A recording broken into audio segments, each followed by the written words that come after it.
అమ్మ నమస్తే అండి. నమస్తే అండి. అమ్మ మీ పేరు, మీరు ఏ ఊరు నుండి వచ్చారు? నా పేరు రాపేటి శ్యామల, అనకాపల్లి జిల్లా. 6 కిలోమీటర్ల దూరంలో వెంకపాలెం అనే గ్రామం నుంచి వచ్చాము.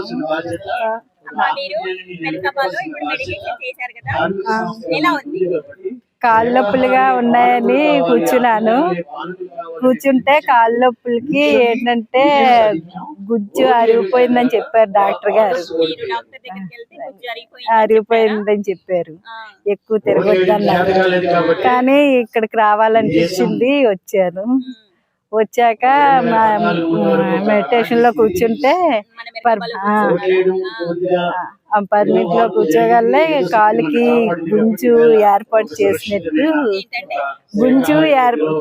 కాలు గుజ్జు ఏర్పాటు చేసినట్టుగా, ఆపరేషన్ చేసినట్టుగా వచ్చింది.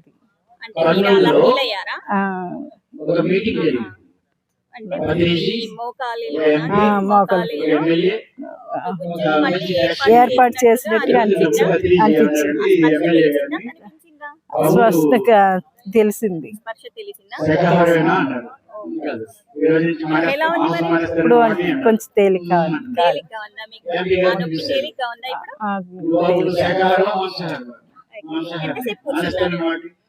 10 నిమిషాలు. నేను మామూలుగా కూడా కూర్చోకుంటే కూడా చేసుకుంటూ ఉంటాను, శ్వాస అలా చేసుకుంటాను నిత్యం. అలాగా తిరుగుతూనే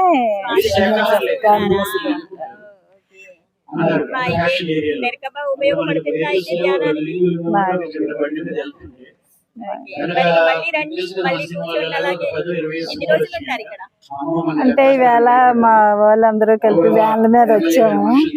గత 3 సంవత్సరాల కిందటి నుంచి వద్దాం అనుకుంటున్నాను. నాకు ఇప్పుడు పత్రిసారి గారు ఇప్పుడు పిలిపించారు, నాకు అనుగ్రహం ఇచ్చారు.